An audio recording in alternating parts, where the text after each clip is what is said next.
Welcome to Coach David Schuman's Success for Life podcast, where Coach Schuman tackles the important topics and interviews the very best in business, sports, and leadership to help you maximize your success. If you're looking to get the most out of everything you do, then listen now to the Success for Life podcast. This is Dave Schuman here for the Success for Life podcast. Welcome back. I believe this is episode 39 we'll be going on here. I have a very special guest. He's not someone that you'll see a ton of interviews in, so make sure you soak up in this space, in the success and entrepreneur space, everything that he has to talk about today. I'm with Neil Stratton, the CEO of Inside the League, one of the foremost and insider inputs with respect to the NFL. If you're looking to find out everything from what goes on behind closed doors with agents and what goes on from training facilities to the NFL draft to all of those things in far and in between, Neil's built an amazing business, amazing niche, and he is the guru in this space. So very happy to have on Neil Stratton.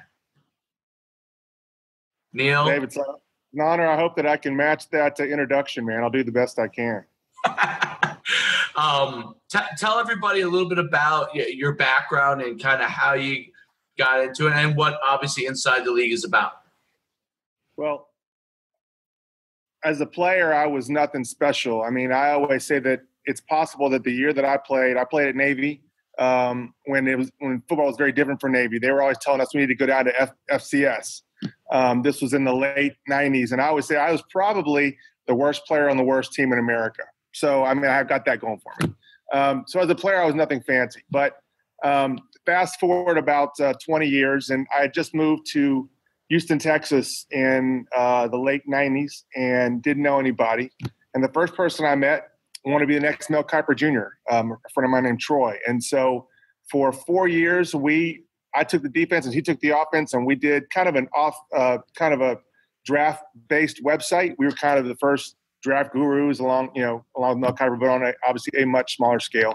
The problem was we were doing a print product when the web was kind of going like this. So for 4 years, we took turns losing about $2,000 publishing something that we would stack up in our garage.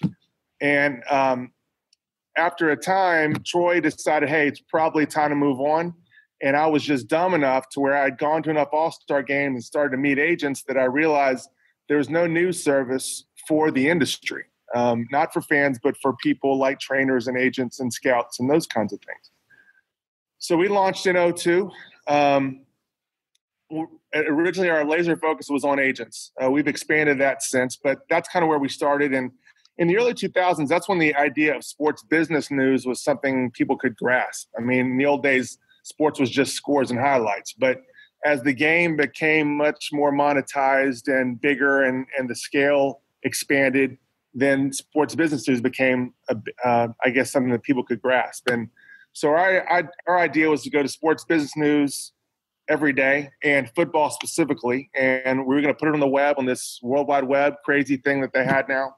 And so we launched in 2002. And I don't know how many details you want, but for the first 6 or 7 years, we kind of toddled along, didn't do so well. In 2008, I was hired in 2007 to run on the Hula Bowl, which at the time was the number 3 All-Star game. And I shuttered Inside the League, and I was happy to do it. It had been a struggle, and I hadn't gotten there. And I thought, well, hey, in 20 years, I'll retire and wear a grass skirt every day, and I'll live in Honolulu, and I'll drink out of coconuts or something. And that didn't work out. I came home in January. The game folded. And I came home in January of 2008, and my wife said, listen, you need to do this thing that you said you were going to do, which is make it strictly for people in the industry and charge for that. I had kind of run away from my earlier mission, and I kind of kept one foot on the fan side, and I tried to make it very affordable. So we went from a $45 for a 9-month cycle price point to $25 per month, every month price point. And it scared me to death because I had no idea what I was going to write in, June, July, and August. But here we are, 16 years later. And we've been really fortunate to develop a lot of relationships like ours with yourself, and have worked across the industry. And we try to work wherever there are points we can plug into. We are a niche service, and you alluded to that. but we have tried to fill that niche as much as we possibly can. And so now we work not only with agents, but with scouts, trainers, financial professionals, wealth managers, a lot of parents of players, the players themselves. Anywhere where there's a need, our credo is succeed in football. And so we'll do anything we can to help anyone succeed in football, just like you try to help with success in life.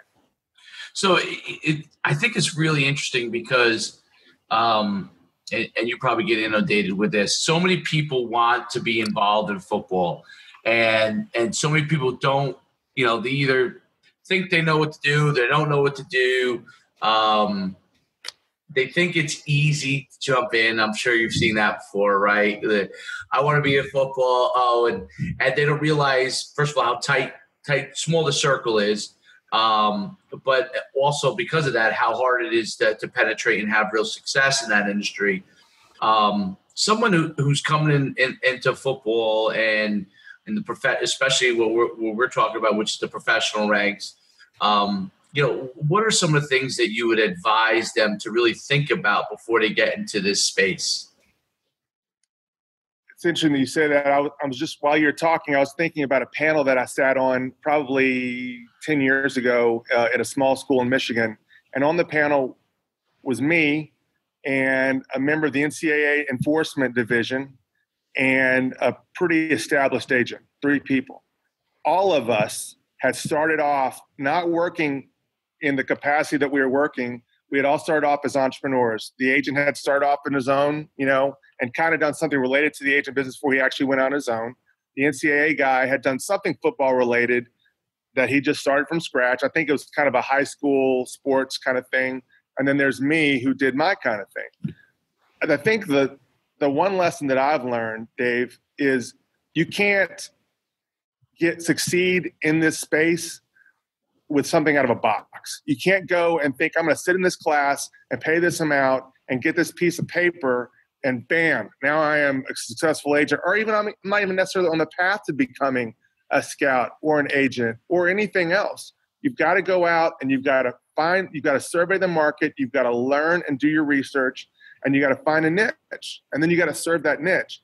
There are still people that succeed by just going to the NFLPA and passing the test and then doing things in a traditional fashion. There's still people that go out and get sport management degrees and they wind up getting a scouting position somewhere. That's exciting.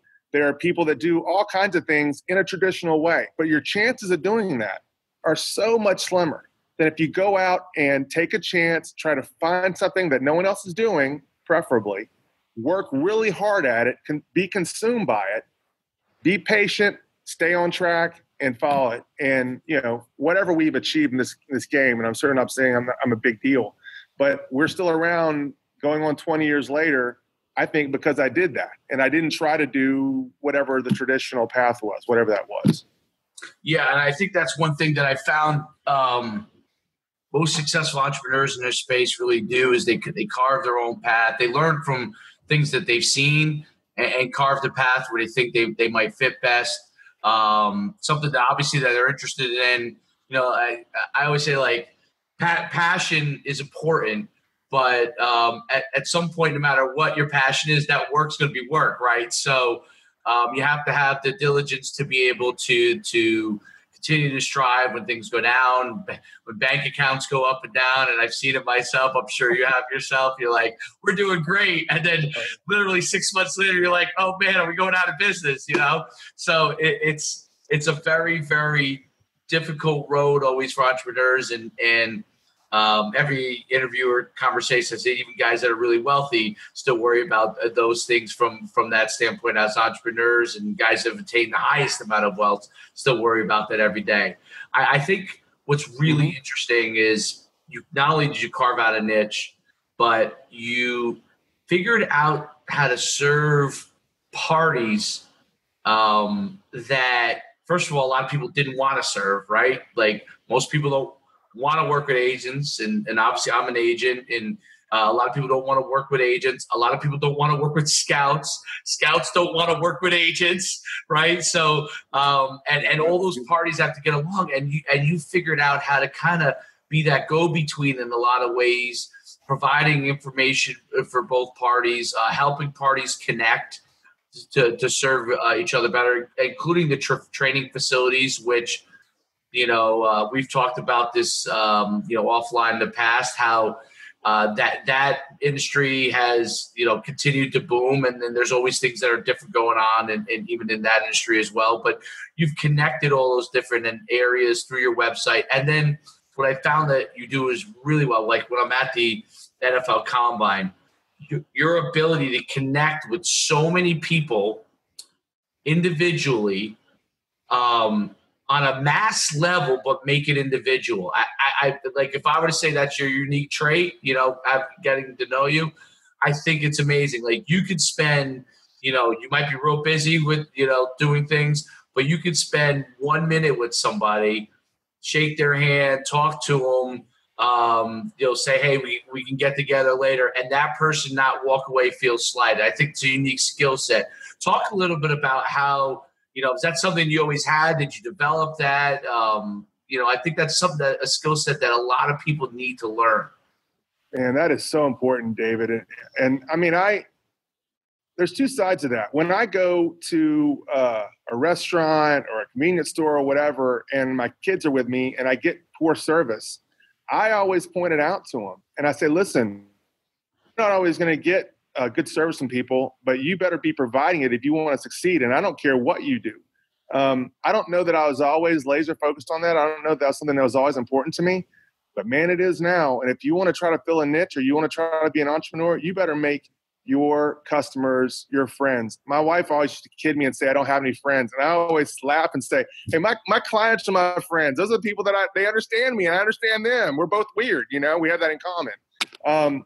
When I go, you've been to my seminars at the Combine every year. And the last thing I always say, or the first thing I always say really when I go up and kind of introduce the guests and what have you, is I appreciate everyone in this room and y'all help me live the life that I want to live and live my dream and support my family. And that is, David, it's critical. I mean, what's more important than that?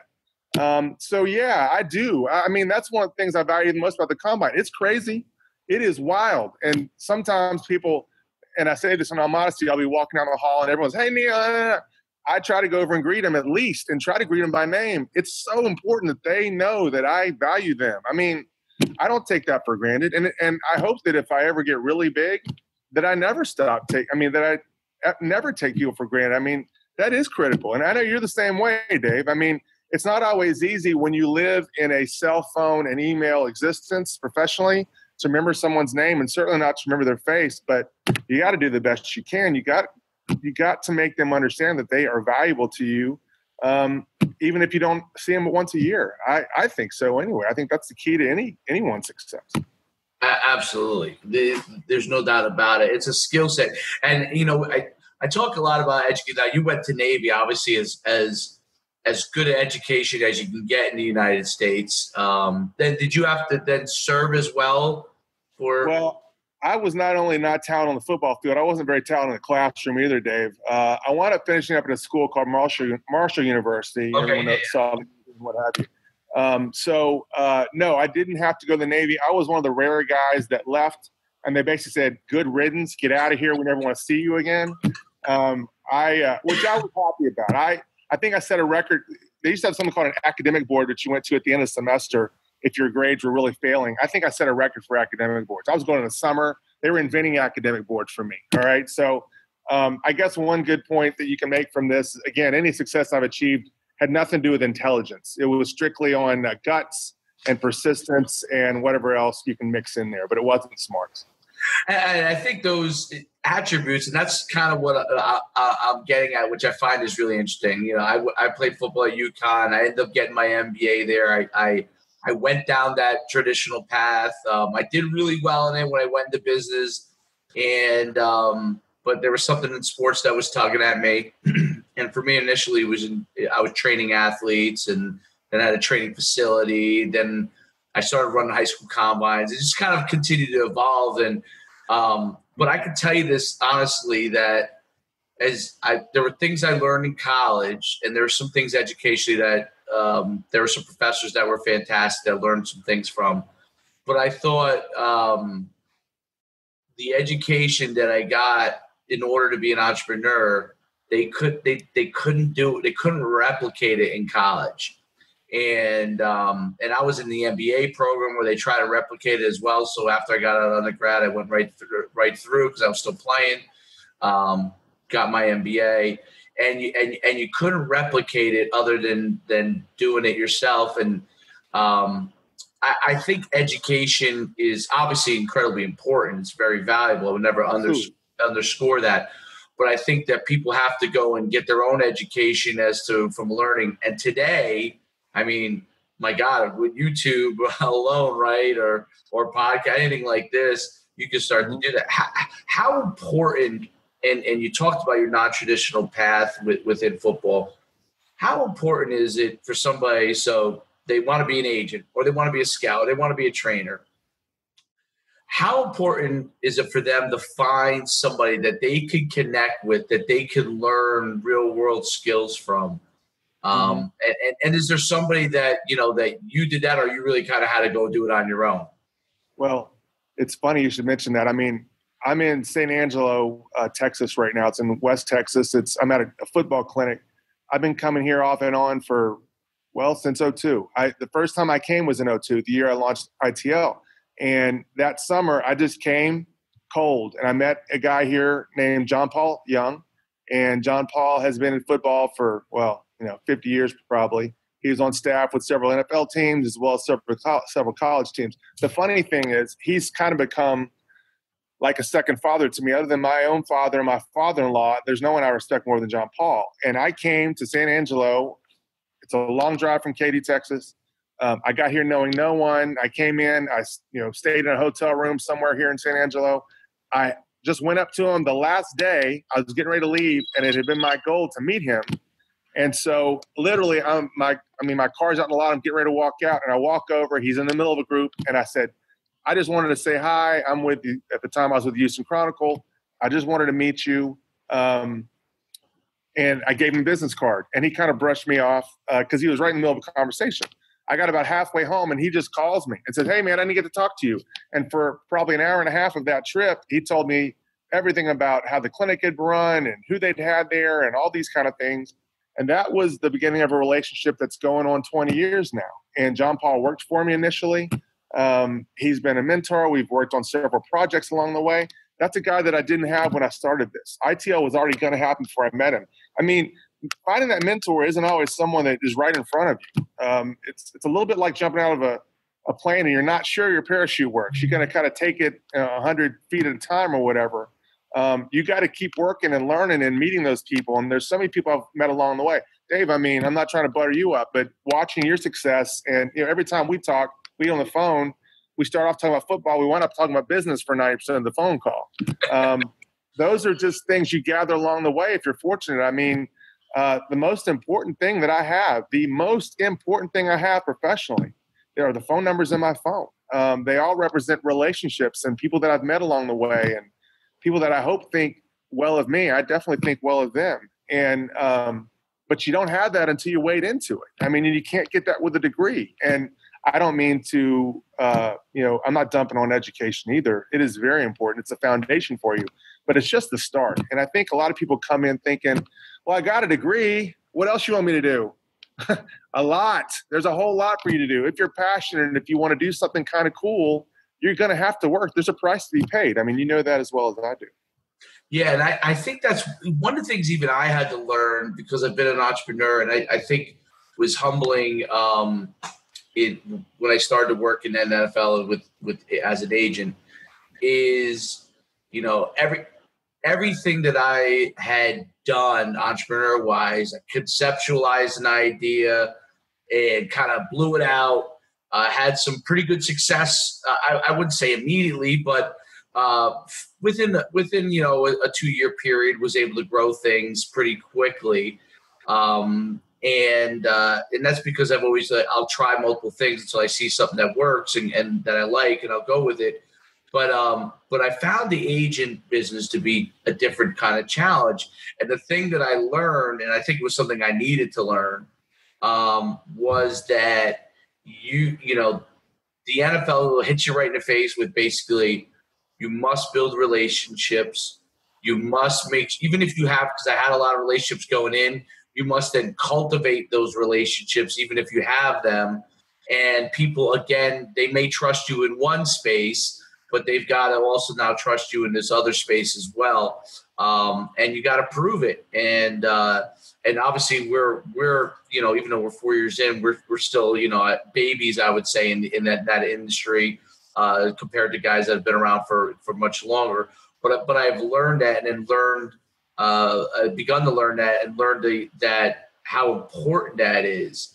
How important do you feel the patience is with someone that's looking to get? I mean, it could apply to any space, but in particularly anything to do with football. How important is patience? And explain to people how much value, because I could say it's one thing, but someone who's really done it as well as you have for a long time, how important and how much do people value the ability to be there for a period of time and proving it each and every year? How much do they value that in football?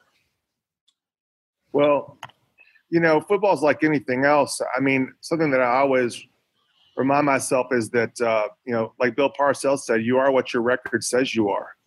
You talked about patience, and patience is important, but proving it and doing it and having success is important as well. I would call it measured patience. I remember lying in bed with my wife, in 2000, and we had just gotten married that summer, and at the time, we were in the waning days of Lone Star, which was kind of the predecessor of Inside the League, and it wasn't happening. And I remember thinking, are we going to be eating dog food when we retire? Is this the way it's going to be? I knew that something had to change. And so I went and did Inside the League, and we had a 5-6 year run there where it still wasn't really happening. So I was still staying on the path, but it wasn't doing what I wanted to. When I came back, and my wife essentially took me by the shoulders and said, "Hey, knucklehead, why don't you do what you said you were going to do?" is that when we really started to take off. So I think patience is important and continuing to do it. But also be honest with yourself about what's working and what's not working. You talked about the fact that when you start off, you're a trainer.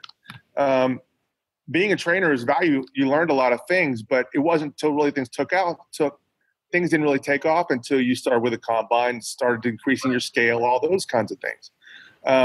So yeah, you do have to have patience. You have to stay on goal and stay on task. But to win relationships and continue those relationships, you kind of got to prove it every day. And you got to make sure that you're still there and that you're effective and that others see you expanding those relationships. And I hate to say this, there's a quid pro quo to relationships. If you're not bringing someone what they need, then they may tend to gravitate away from that relationship. I don't mean that to sound like people are,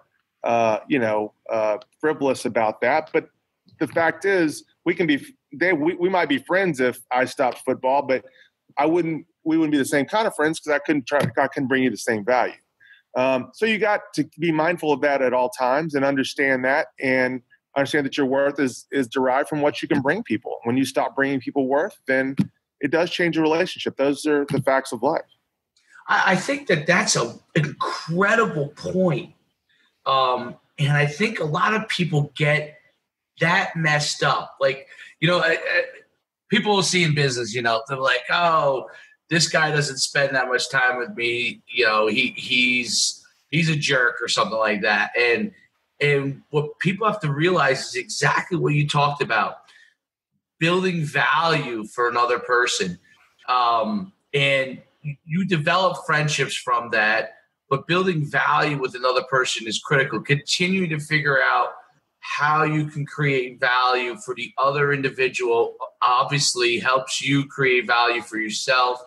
And I think so many people in business miss it. Like I say this all the time. Like you can hit something right. Like there are some agents that had first rounders in their first couple of years, and then they can't get any first rounders anymore, right? So there's a little luck component to fall in the right place. But in order to be wildly successful, like some of the big time agents that are out there, it's being able to have good success every single year and stacking on top of that, and be able to create value for other people every single year. But I think that's important because people get feelings, their own feelings, so involved with an interaction that could take place for 1 minute. And instead of looking at the picture of what's going on, the big picture as to what might be going on in that snapshot of time, in that particular moment, I can't tell you, it's running my events, when you run camps and stuff like I have for so many years, especially when we had this huge growth phase from 2011 to 2013, huge growth phase. We were a 5,000 company at that time, before things started to plateau in that industry for us. And we were growing so fast. And I was just, I'm just like you, and I try to, any person that comes up to me, I try to make sure I connect, even if it's for 30 seconds. But as we were growing so fast and we were going from city to city, I was struggling with that because people who I used to know by name and face now is becoming scale was much harder. Oh, yeah. And I would get some emails, and it was where people, I used to take them very much to heart, where they would say, I introduced myself, you didn't know who my son was, or something along those lines, right? And it took me probably a couple of years to realize that those people are allowing their personal feelings at that moment to get into the way of the big picture of their son going on to college. Because what would happen so many times is I'll get these emails or somebody being upset with something, and the majority of people are very happy, but those ones that's what you read, right? The people that complain. And 3 or 4 years later, when their son's in college, I'll get an email like, wow, we didn't realize that you guys were sending things out all the whole time. Like I always tell people, the event is like the face, but that is not even important compared to what we do behind the scenes. Mm-hmm. And people have a hard time realizing that. So I always say, like, you got to think about, the long run of how this is going to work out for you, and don't get your personal feelings involved in an exact situation. Like coach, the same thing. I always tell kids the same thing. Like, there's going to be times when you're going to be upset with me. Parents, I said there might be times when you're upset with me, but when your son is going to college for free, or your son's going to a school he probably wouldn't have gotten into, you're gonna not think about those things, and you're gonna realize that it was all part of the bigger picture. And that's and that's my job. So I think that point on value is so important, and people miss that. What do you think about that? I know that it is a struggle to juggle those things and to make people feel important. You want to do that at all times. I will say this. I see this. Both my sons play AAU basketball, but not every player they play my sons themselves are not superstars. But there's, I guess for lack of a better term, a showbiz aspect to big-time athletics. And anytime you have that, there's going to be a certain level of status and a certain level of ego that's a part of that. And of course, there's pride in your son and in his performance, and you take, that becomes part of your own self. And so it is hard to do that. That's true times 10 million on the NFL level, on the big time college level. And so, yes, it is not easy. And God knows, Dave, there are people that have felt slighted by me. And I really honestly feel terrible about that. You do the best you can, but you also have to realize that sometimes the best you can is not good enough, and you keep on moving, and hopefully you do better next time. I think you covered some really important things from a business standpoint. I want to touch now a little bit about right in your world of what they do. Start with agents. What have you found that the best agents done? And what would you stay away from if someone was looking to get? And I'm going to go through kind of your three main areas, which if I'm wrong, you can tell me. But agents, scouts, and then trainers, I guess, would probably be. Even though the trainers you're more on the peripheral, but I'm sure you deal with them as well. Within your site. So from an agent standpoint, what have you found that the really best guys have done really well, and what have you found? Things they should stay away from? Well, I think there are a couple of things that can trip you up. there's been such a proliferation of sport management programs across the country in the last 10 years. There are a lot of people that are going and they're getting instruction in school, and a lot of them, walk out with a 4-year degree. They got maybe a B average, and they think that they're going to be the next Brian Cashman or the next, whatever, the next GM of a major franchise.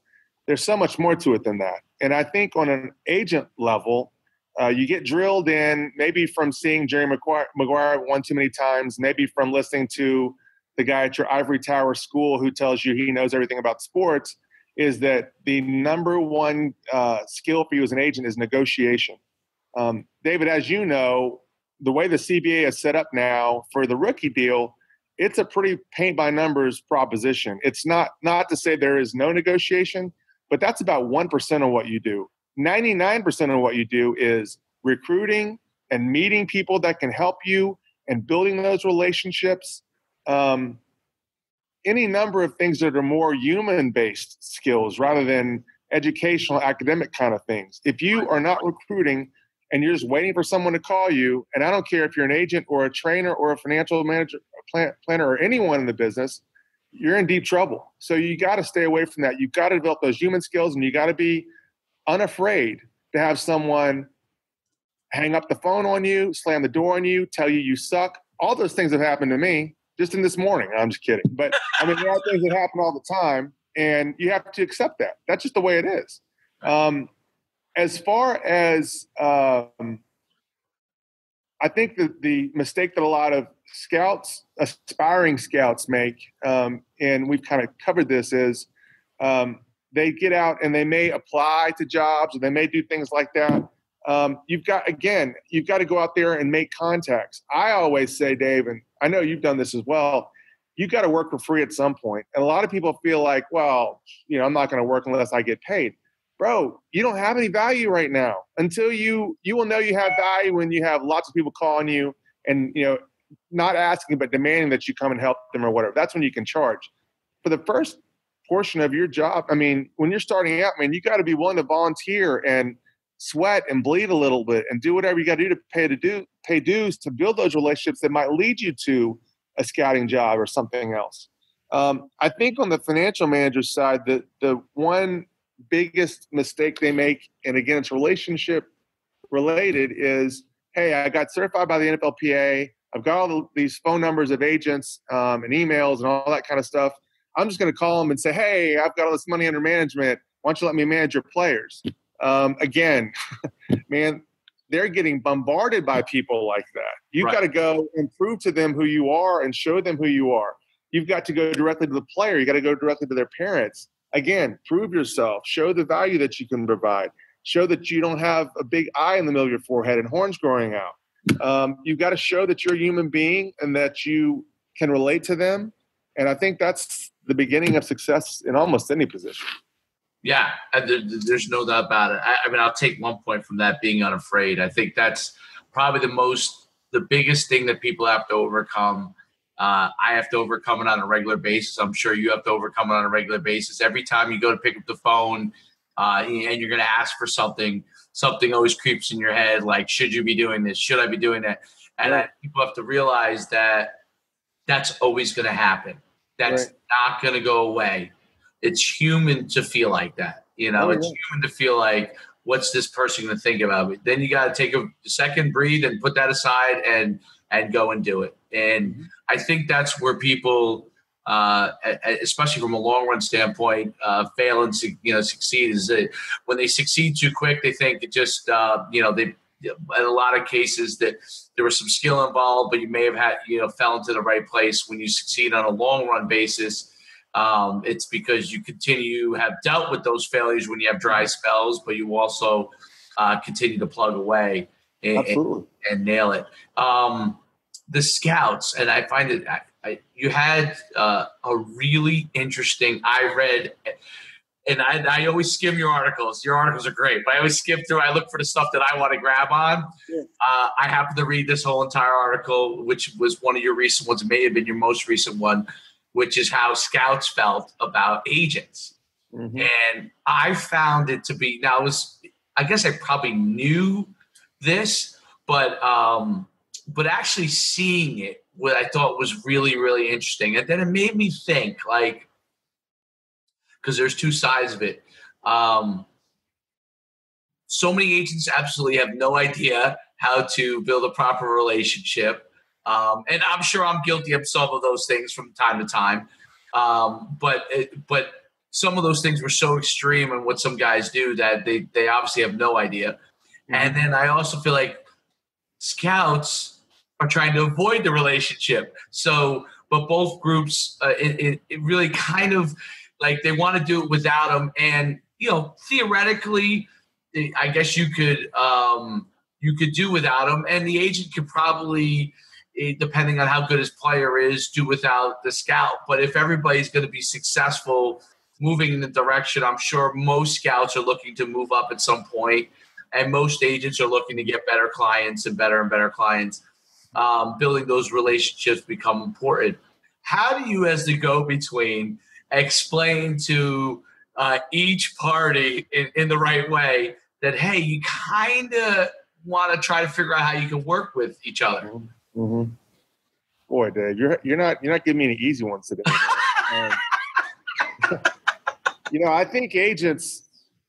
Boy, I've had this conversation so many times with agents that they talk about, how do I meet scouts, and then scouts kind of say, how do I avoid agents? So how do you bring them together? I think if you're an agent, the best you can do is understand that they have a job to do and not bombard them with minutia. I mean, so many. I know when I used to run all-star games, I would get bombarded by a guy would just copy and paste the draft scout page of some player that he signed and just send it to me. Like, I can't Google that, Some of these guys send scouts literally every day a list of the players they have as their clients, as if the guys, the teams don't really care about that. If there's a player they want, they will come and find you. So I think that you don't bombard them with minutia. These days with email, it's so easy and economical to send email that everyone thinks, well, when in doubt, I send an email. That's only going to piss people off half the time. If you're sending them stuff that they already have or don't need, and especially if you're dishonest. Don't come and say your kid ran a 4.4 if you ran a 4.7. That is going to kill your credibility, and there's always a next year. So I think as an agent, that's what you have to remember. Gosh, as a scout, I think the one thing I would say to scouts is these agents are in a difficult position and they don't have a lot of leverage.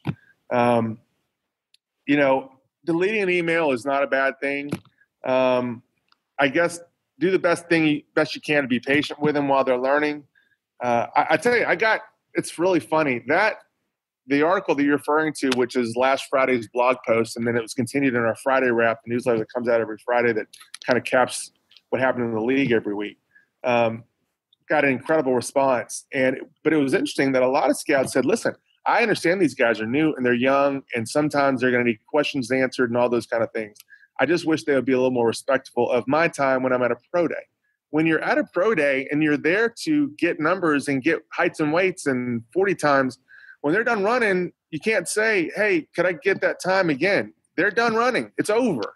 So when an agent's trying to be a little too pushy and he's trying to get in the way and he's standing in front of your sight line or whatever, you're not going to win any points with that scout.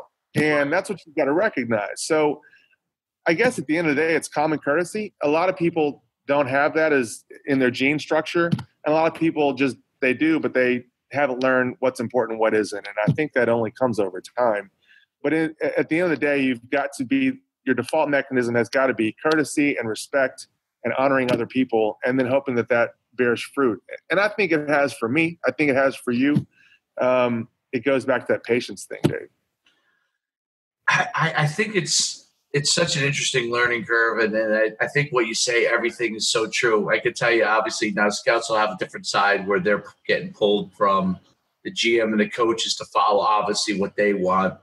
And then I think what's interesting is that the agents get pulled really a lot of times from the player/family. Who did you talk to? And the unfortunate thing of it is that the miseducation for them on their side as to what's really valued is I can tell you this every single time. And I have a good relationship with a lot of guys, and it developed it in a short time. And I have learned from, when I'm in a pro day, basically stay in the background. I can identify who's kind of interested in my guy by what's going on throughout the pro day process, and then find out if he's really interested in him or not. And sometimes he is, and sometimes he isn't. And then when he isn't, and he's in a hurry and he doesn't really want to talk to you, if he doesn't know you per se, or if he does know you, you know things really even quicker because the guy sees your name. You're so, yeah, and then he kind of tells you that the skinny, which I love when a guy tells me the skinny on it. It really helps me focus, not just the teams I'm going to focus on, but how I'm going to approach things with my player. This year I had that big. He's now a lineman with the New Orleans Saints, and we had a great strategy between me and him because he wanted to go in as a tight end. I got the feedback from scouts that a lot of guys did see him possibly as a tackle, and we knew our kind of game plan all the way through that. Okay, we'll see what tight end brings us, but if it doesn't bring us exactly what we want, then we're going to move real quick if a tackle opportunity comes, which it did. It fell into place, which was great. It doesn't always work out that way, but scouts did help with that, providing that information. I really got to know, like, hey, do you really see him as a tight end? Do you really see him as a tackle? Like, are you willing to to work with him or not? And I think that's real important. But I think what's really interesting, and I hope one day you solve this, because I don't know if anybody else other than you could solve this. The education of helping a player understand what actually is going to happen, so the agent and the scouts can do their job properly, right? Because what happens is all of a sudden, and it doesn't happen as much with top-tier players, I think, because the top-tier players really, really at the high end, they kind of understand where they fall. So they know, if they're potentially a top 15 pick, they could probably go as high as 10, fall as low as the mid-second round. They kind of have an idea. Yeah, they're not going to be happy if that happens, but they kind of know their range. It's the guys who don't know their range that are late-round free agent types who probably will get an opportunity, but are almost paranoid about the fact that if something could go wrong. Helping them to understand that, if you choose a guy, you want to have great communication. That's the most important thing. But you also want to try to let him do what he does, because in the end, they end up hurting themselves. I can't tell you how many guys, and I'm sure agents tell you this all the time, I am inundated with emails of guys who sometimes are fairly big-name guys that are now like cut from CFL or that are looking for guys. And I tell guys this all the time. If you're sending me an email and I look it up and you're not actually with a team and you've been cut, the NFL is a little different. But if you got cut from like CFL or you're not in the league currently, it's like a needle in a haystack to get you back in. Oh. And it's not your agent. I actually try to tell them it's not your agent's fault that you currently have representing you. It's kind of the evolution of your career, and you may be at the end of your career, or you may not have. You may be someone who's just not going to have that opportunity. Mm-hmm. And to really explore that before you go and reach out to everybody, because every agent who opens that email is thinking, any smart agent is thinking the same thing that I am, is like, is this guy really any good? Or does this guy have anything left in his career? And, that part I hope gets figured out, because I think it'll help the players, as a former football player myself, right? And I went through the process and didn't end up I got offers to go to the CFL, but didn't, I knew I was going to be successful in business. So I chose that route. I didn't think financially it was worthwhile for me to get my head beat in for that. But I did want to go to the NFL. Didn't end up going into get picked up to go into camp, and had no idea why. Now I always found myself to be a rational person. I had backup plans, so I wasn't really worried about it. But a lot of the players don't think that way, and helping them to understand the process and what can happen, even numbers wise. Like when I tell players this, they start to understand this. I say, how many draft picks are there? So it's what, 256, I think, right? Or so 256 picks. Yeah. Well, it could be compensatory or whatever, right? Yeah. So somewhere around there, and that's 256 players that are getting into the NFL, and then you got another 100 to 200 guys. So same number as undrafted free agents. Right. So that's 500 some odd players in the whole entire United States. Division I programs alone, there's 120 some odd, maybe 130 now, Division I programs. Each one of those have a class of probably 15 seniors. Do the math on that, right? So now you start to realize, now you got all the underclassmen come in and do the math on that. So now you're fighting for very few spots. So you have to understand that if you get in, you are among the chosen few. And you're just talking about FBS, Dave. Yeah, we're talking FBS. Right. So we're not talking FCS, which there's another 100 programs, another 15 seniors, and then you got division. There's so many of those Division II players, Division III, and NAI players that have now gotten some opportunities because they've either got overlooked coming out of high school because of, and I'm in the recruiting process standpoint. Everything's so front loaded in Division I recruiting that, and if they make a mistake, it's really not a big deal. Parents hate when I say that. It's not a big deal. There's another group of kids coming in next year, and they're almost better off if they make a mistake that kid goes on somewhere else. So parents have a hard time understanding what that exactly means. But I'm saying, you go FBS, they might make mistakes, and it's not the end of the world. If Alabama mistakes on a player, more than likely, spring ball rolls around, that kid's going to transfer out somewhere, and they're going to replace him with a new player that comes in the next year. So for them to understand that they are, the chosen few, and that they have an opportunity,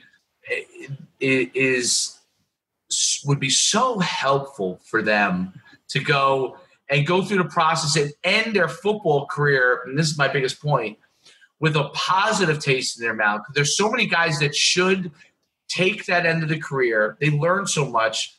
Go coach, go become a phys ed teacher, and go, be a scout, maybe be an agent, maybe be a trainer, and be able to take advantage of that opportunity. That they don't do that because they get upset with the process. Yeah. What are your thoughts on that? Well, I think any business that involves passion, I've never sold insurance. I've never been a car salesman. I've never done the other jobs. I have been a journalist. When I was a journalist, I wasn't real passionate about it. I think there are a lot of jobs you can be successful at, but you're not necessarily excited on Sunday night when you got to wake up and do it 5 more days and wake up at 6 in the morning to do it. Football's different, man.